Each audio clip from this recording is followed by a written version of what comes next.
Welcome back, everyone, to the new news, where we do daily review of the worldwide headlining independent news reports. So let's go ahead and dive into the new information we received over the last 24 hours. Beginning our night, we return to the major developments regarding Russia's invasion of Ukraine, starting with the northern front around Kyiv.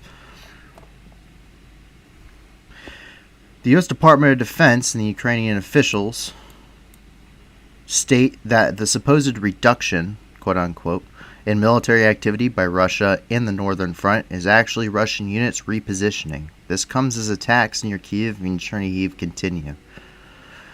Near Borodyanka, Russian forces were seen mining the roads behind them to slow Ukrainian forces as they reposition to what's believed to be the static defensive lines northwest of Kyiv that we've been seeing for some time now. Drone footage from the last week and a half shows Russian forces digging static defenses 46 kilometers northwest of Kyiv near Demidov.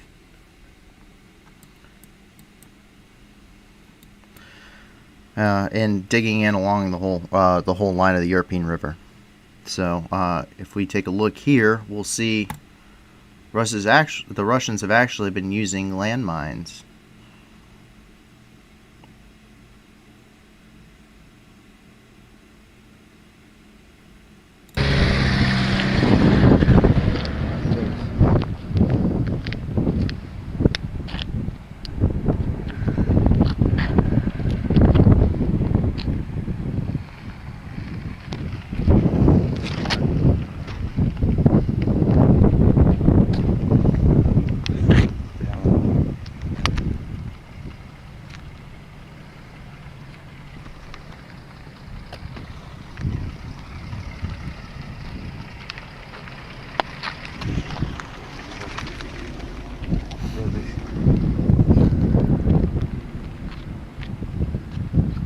Так мы проезжаем дорогу, блядь.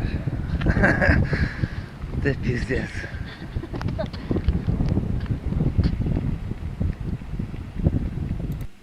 We're going to head and cut that one a little short. It's just them showing the landmines.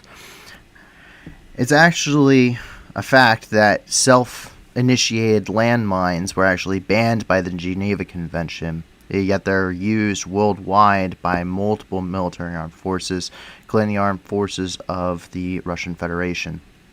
The only landmines allowed to be used anymore, such as the Claymore mine, have to be initiated by an individual who's actually watching the landmine itself.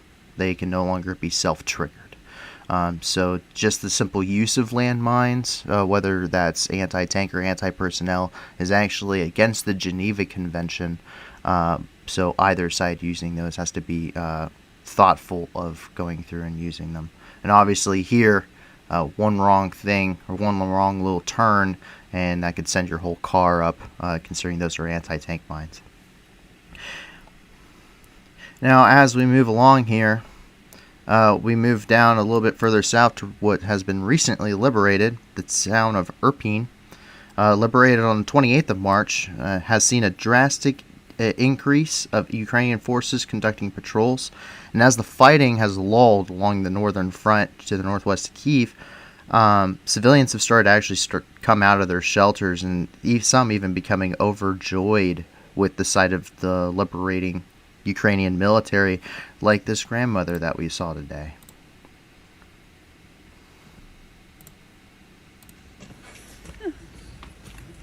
Добрий вечір, ми з України. Ми з України. Бабулечка, це вам дякую. Вибачте, що запустили сюди. Та слава Богу. Ні, там місні. Вони просто тушать пожари, йдуть. Дома подовбали. Там ми що не бачимо, як подожали. Машину.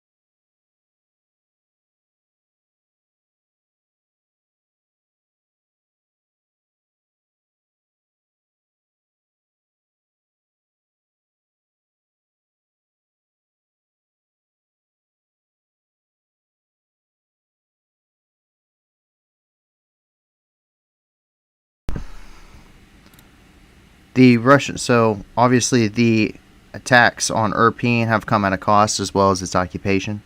It came with a pretty heavy toll. The mayor of Irpin stated that so far 300 civilians and 50 soldiers were killed, and saying, quote, "Orcs were killing whoever they wanted or saw without question. If you said no to them, they would kill you," end quote. That isn't to say that Russia hasn't been getting a taste of its own medicine, however.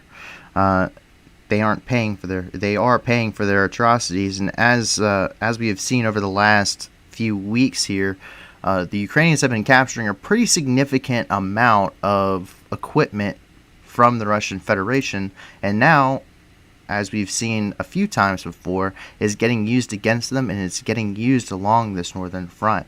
A Russian BMD-2 was captured, its markings were painted over, and now it is fighting for the Ukrainian side. It was spotted in the Kiev Oblast.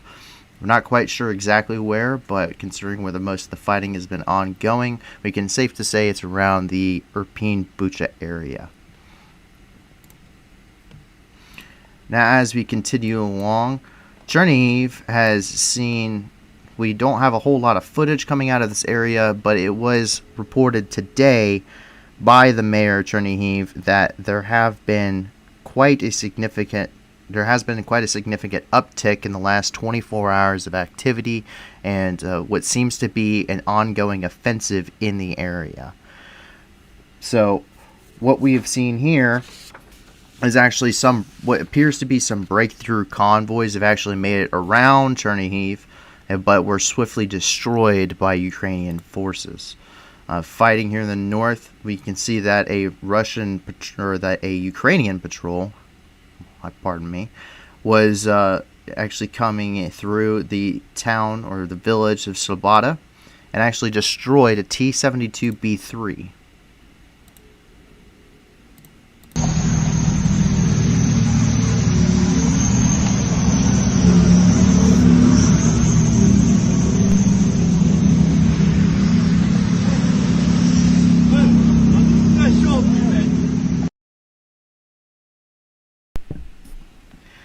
This comes less than 24 hours after the Russian Federation officially announced that the first phase of its offensive in Ukraine had completed and that they were withdrawing its forces from the northern sector in good faith regarding negotiations. It's pretty obvious that that is not the case. As we go ahead and move towards the eastern front here, we can see that around the city of Sumy we have some pretty good news. Yesterday we aired what was a TOS 1A, which we said was in the general northeastern region. We can confirm today that that TOS 1A that was completely operable was actually captured in the Sumy Oblast, and that was captured by the Ukrainian 93rd Mechanized Brigade. So they will be turning that around, and I'm sure using it to great effect as they continue the counterattacks. Continuing a little bit further south, what we come across is that the Ukrainian forces originally, this boundary line was, as of yesterday, here with Troistinets in a kind of contested area, according to what we could find. That seems to no longer be the case. The city of Troistinets was actually seen with a vehicle being used by Ukraine, and it seems they were actually transporting some equipment.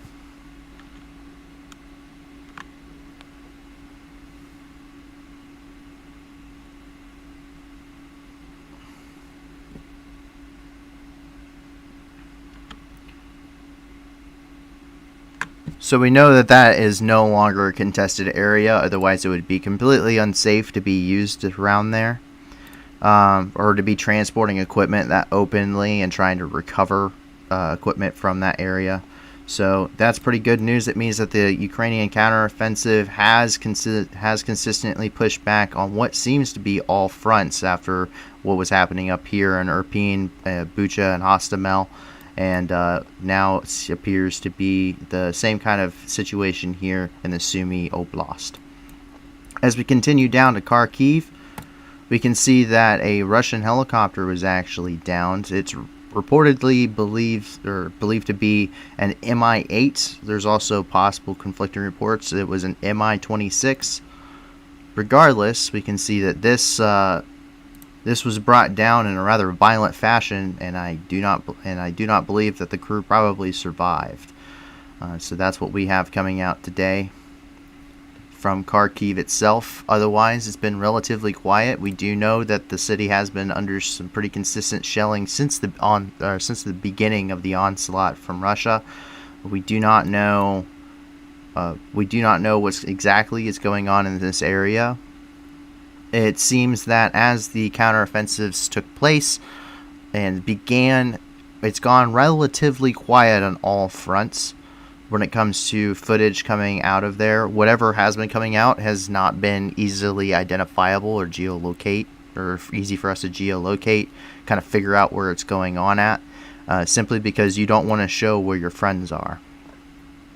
However, as the Ukrainian forces press the Russian forces back, they find even more evidence of the war crimes that they've been committing, such as a highway near the village of Chuhiv, which is littered with civilian vehicles that were very obviously targeted by the Russian Federation troops.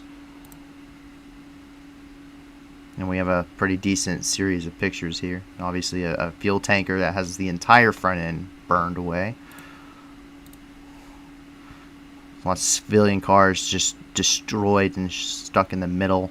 A lot of these are completely burned out, crushed, catastrophically destroyed. Likewise, we can see what I'm not sure it is. It could have been an armored car like for a bank, or it could have been an ambulance, but it's completely destroyed on the inside.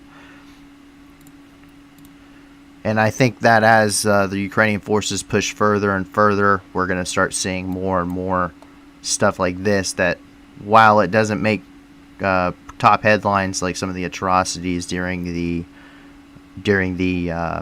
riots going on, like we saw in KHERSON, in protests, this has definitely been something that's been happening. It probably was happening from the outset of the war, and it will probably continue to happen as long as these areas are occupied by Russian forces.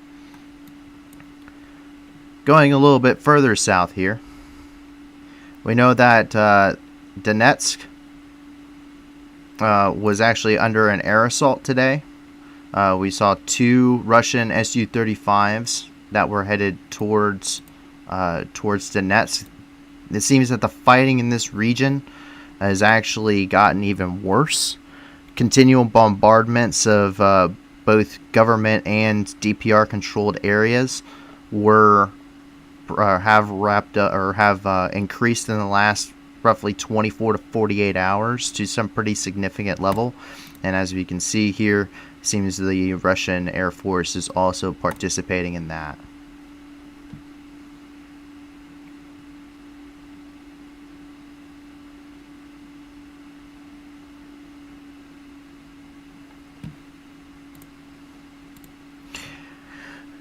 It's good to keep in mind, however, that as we saw with the downed helicopter, that the entire airspace over Ukraine is still considered contested.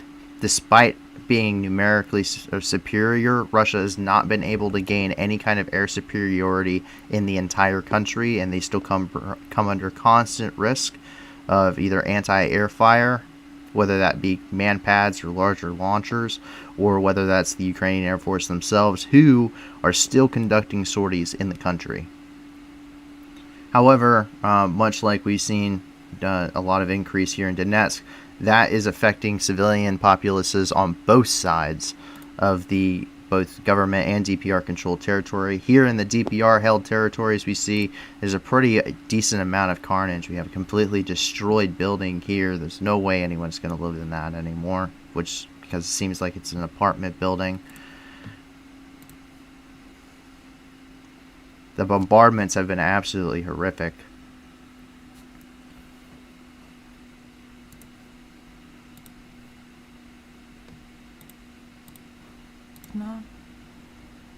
Я не знаю, с чего вообще, что это прилетело. Удар был очень мощный, очень сильный. Мы в этот момент спали, проснулись просто от взрыва. Кошмар. Я позвонила мне соседка в слезах, в истерике. Я говорю, я боюсь подходить к окну. Вот сейчас я подошла к окну, к своему, смотрю, меня прям все трусит. Вид с моего... To give you an idea as to how intense the bombardments and the fighting has ramped up, the mayor of Donetsk reported that in the last 24 hours, 108 grad rockets had landed within the city and caused severe damage throughout the entire city. Now we move on to Mariupol, where we have some interesting news. Here, the feared Chechen army has been now re-nicknamed popularly to the TikTok army, at least as we have seen in some of the communities we're in. The TikTok army here was brought in for more or less what seems to be propaganda purposes. Whenever since it's named after the really popular and famous social media app TikTok, Chechen forces have released several images and videos showing some of their intense fighting they have been in. It should be noted that as of today, Ramzan Kadyrov stated, who is the president of the Chechen people, stated that not a single Chechen fighter had been wounded or killed in the campaign so far, and I think after seeing some of this, we can kind of figure out why. I don't know if you can see it, folks, but this little square here in the background, this really intense firefight going on, and a couple of their producers are standing there in the background, kind of making sure the whole propaganda video is going as planned. So we know there probably isn't anything too intense going on.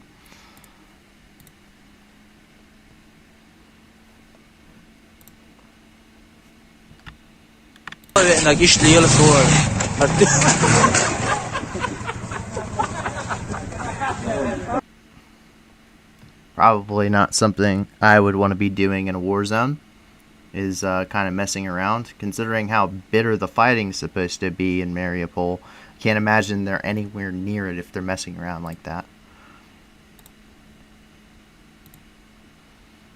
And here we see some Chechen forces in Mariupol that seem to have taken personal offense to stoplights. Apparently, it's the new enemy of the Chechens, because they didn't have enough to worry about, apparently.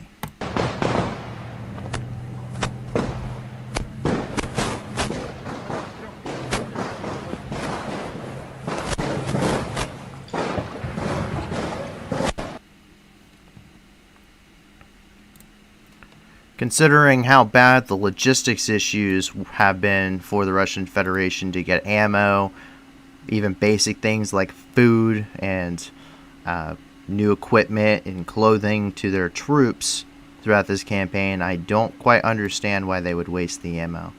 But here's something of them. Don't quite know what they're shooting at. Can't be anything too important, but it seems they go a little bit overkill in this one.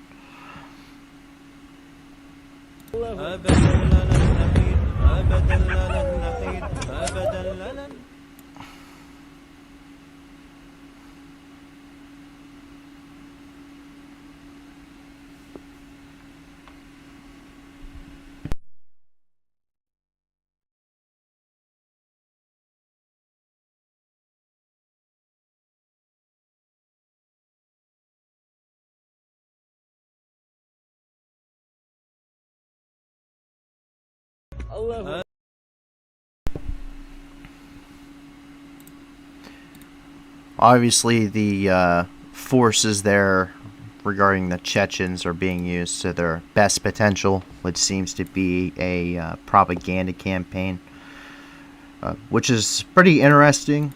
The Chechens have been known after what Russia went through with trying to take Grozny, and how much of a brutal war it was. Two wars, actually. First and Second Chechen Wars. It was to actually take Grozny and Chechnya. The Chechens have really proven themselves to be rather brutal in their tactics and their capabilities as fighters. However, it seems that that is not being used, which is good for the Ukrainians in Mariupol and the Azov battalions defending it. But it's not quite sure why they wouldn't dedicate these Chechens to the fight. Maybe it has something that Kadyrov has to say about that.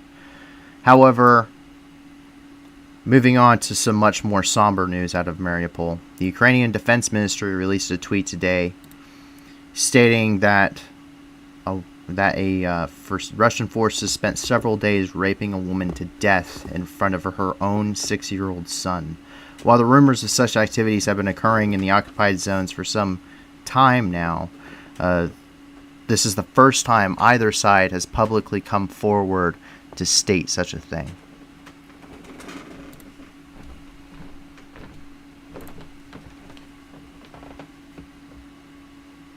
And so that's the official statement from the Ukrainian Ministry of Defense.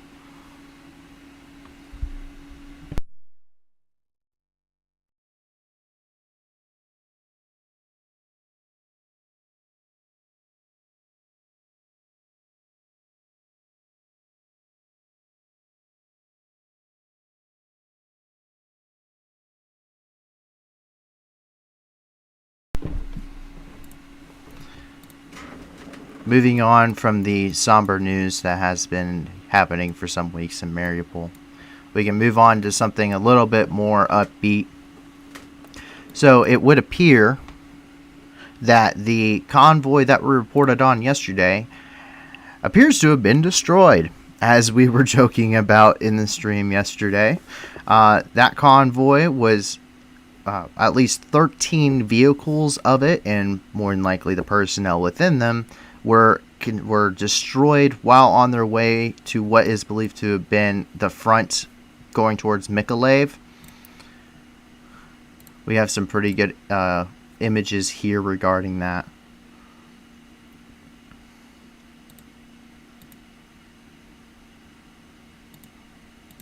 The amount of panoramic and wide view drone shots of this war is something that we quite haven't seen before, unless it was coming from official military sources. But now that anyone can buy quadcopters on Amazon, it's really been a game changer in how these wars are getting reported from everyday people inside of the countries that these wars are being fought in. So I'm sure that's going to change the way that news is probably reported forever.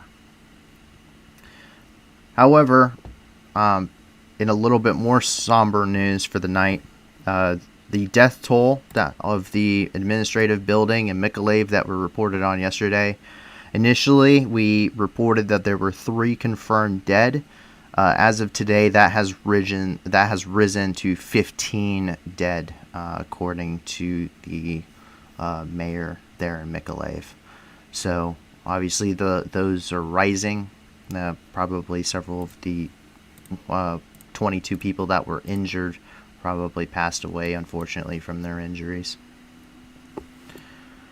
And now, wrapping up the Ukraine section, we do know that Russian forces have been spotted in Belarus in the city of Gomel, leaving Ukrainian territory and heading back towards Russian territory.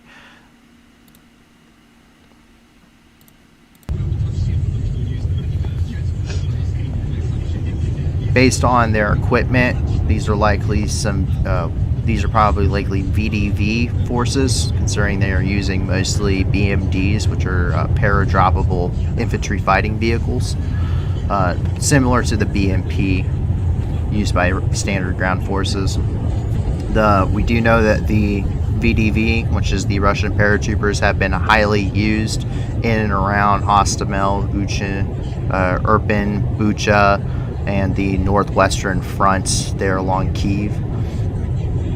So, however, it should be noted that they are getting what we believe is they are actually getting redeployed over along the eastern front to assist in the quote-unquote liberation of Donbass.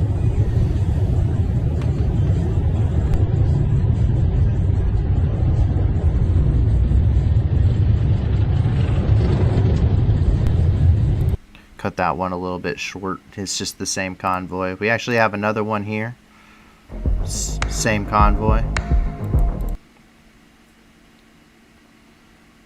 Just an absolutely massive amount of vehicles that are leaving that area and getting redeployed.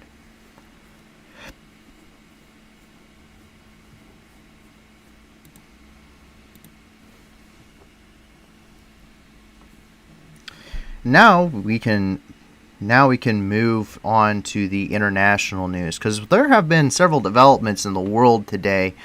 Some of them are pretty interesting and could have pretty major repercussions for their respective regions. So the first one we're going to move on to deals a little bit with what we've been talking about here in Ukraine. South Ossetia, which has never been recognized by the international community as an independent state, it's been under Russian Federation control since the invasion of Georgia in 2008. It was the only area that the Russians were actually able to make a land grab for before their logistics and communications were completely, essentially knocked out. They were using payphones to communicate with each other in some cases. The president of South Ossetia, President Babylov, has stated that the region, which has been in Russian Federation control, will begin the legal process to join the Russian Federation here very soon. So what that entails, nobody knows. What Georgia has to say about this, no one knows. There hasn't been any rebuttals against it from the Georgian government. But we do know that this is not a region that is considered autonomous, nor is it a region that's been officially, much like Crimea, Luhansk and Donetsk, and the Donbass.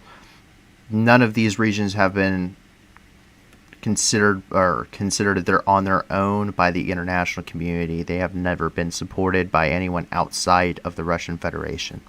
So it will be interesting to see how that plays into the wider global politics going on in the world. Moving on a little bit here to Afghanistan, we know that the Taliban, who've been in control of Afghanistan, have not faced it without resistance.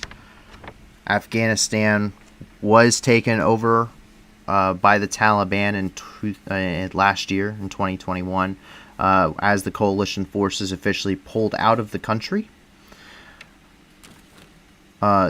And so that began with an offensive up here in the north and then pushed down to Kabul, which was captured in just a few days.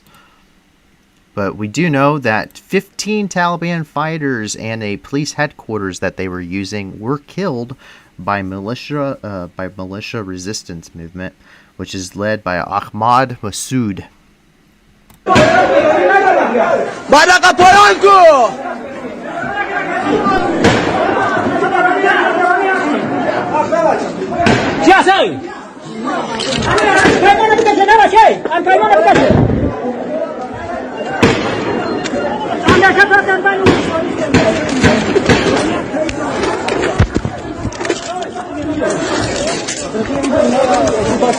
وقاب یک تیاره میشنوی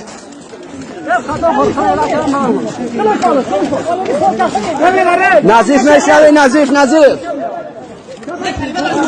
نه کلمه داره درش نده هیچی نه قرار نگیری کلمه داره جمعش کن یک بیرق نیست بلانکو بیرق خدمت کو با یعنی یک بیرق نیست برادر الحمدلله مردمی مجاهد پروری اندرا.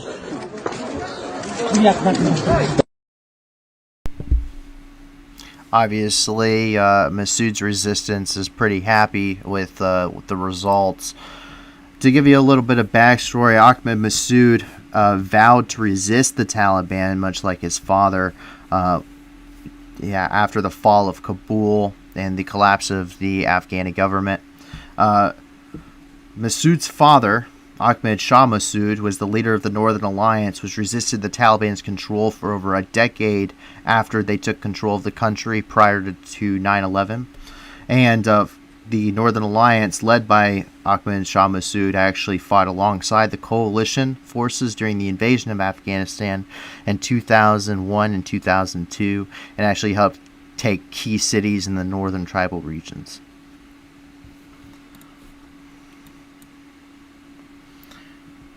As we continue on from that, we do know that the Taliban were meeting in China today, supposedly with a trilateral agreement. We were unable to get footage of that specifically, but they were meeting with China and Pakistan for a economic and political cooperation trilateral agreement. Today was the first round of talks. There's not anything known specifically about what that entails. However, these negotiations have been something that seems to have been set up for a long time. This is the first major time any country has entered into any kind of talks with the new Caliphate of Afghanistan, as most of the international community does not recognize them as the true government and true rulers of Afghanistan, despite them having control of 90% of the country. And as we move down here to Saudi Arabia today approved a bill of $5 billion as an aid package to Egypt. Since the Arab Spring in the mid 2010s, Egypt has been in rather political turmoil, going through one government's coup, revolution, military control, coup, new government, and now again it's under a martial law and military control. That has essentially crippled the entire Egyptian economy and almost put it on the verge of collapse. So Saudi Arabia decided that they were going to send $5 billion in order to help Egypt economically recover after an especially last 3 years of political turmoil. Continuing down into Africa, today we know that 8 UN peacekeepers were killed after their helicopter went down in the Democratic Republic of the Congo. They were conducting a reconnaissance mission when a rebel anti-air missile shot down the helicopter, killing all aboard. The UN reported today that there were no survivors. This comes after the rebel group M23 launched attacks on Monday, which captured several villages in the country's eastern portion. So, what the repercussions are going to be and the security changes for the UN mission, peacekeeping mission in the Democratic Republic of Congo, how that changes, we don't know yet, but that is probably something going to be addressed in the UN Security Council, and that information should be forthcoming in the upcoming days. And as we continue on in Africa, back to a little bit of Arab Spring action. Some of the repercussions we see from the Arab Spring continue. President Kais Saied declared Tunisia's parliament dissolved after what he called a failed coup attempt.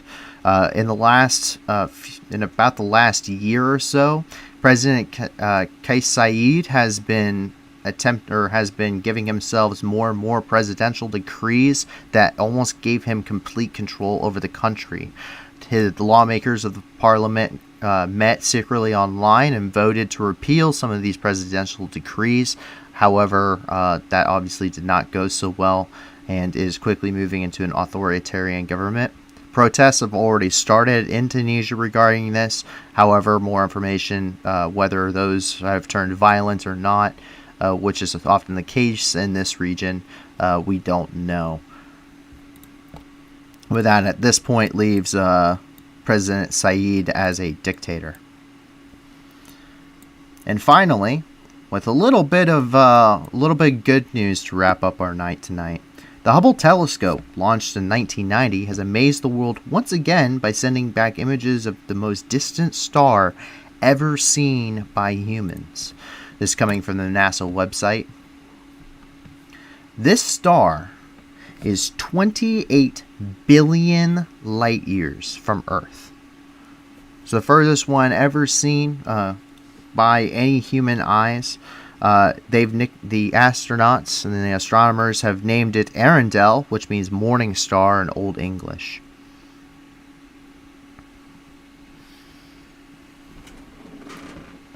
And as I have heard that there are a few questions tonight, I think I will go ahead and answer a couple of these. So, coming from regarding the Chechnyan TikTok army, Wadolfio is asked, are the flames in the launcher after firing it normal? It seems it was burning for a few seconds. So, something to understand is that all anti-armor weapons produce what is called a backblast. And the backblast is something that basically when air gets superheated in the span of a couple milliseconds. Let's see if we can catch it here. When things get heated when air gets superheated in the span of a couple milliseconds, it produces a large amount of compressed air and force that can actually either harm or kill a person. Sometimes, especially with cheaper anti-armor weapons such as the RPG-26, which is being used by the Chechnyan here, as well as the RPG-7. I think this is the one. Yep.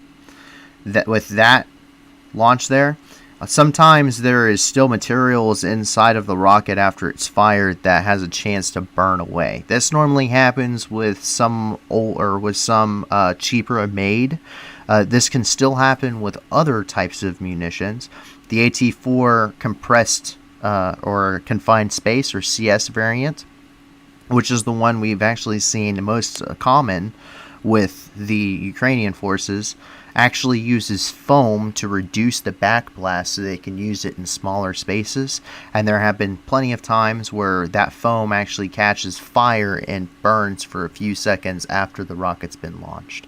So that is something that happens. It isn't, I would say, common, but it's not necessarily bad either. If it was shooting flames out for a little while, I'd be a little concerned because that means the rocket is probably still in the tube, and that is probably going to blow up in your face and give you what I would call a really, really bad day.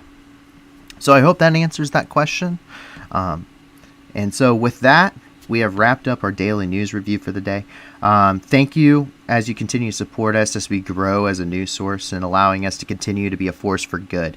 I want to take a moment and thank the wonderful volunteer staff team who have come together to make this happen, who without them, this channel wouldn't even be possible.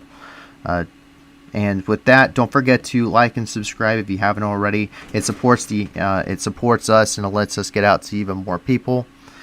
And go ahead in the link or in the description below. There are several links to support Ukraine. And so if you wish to donate and help support these efforts, that would be great.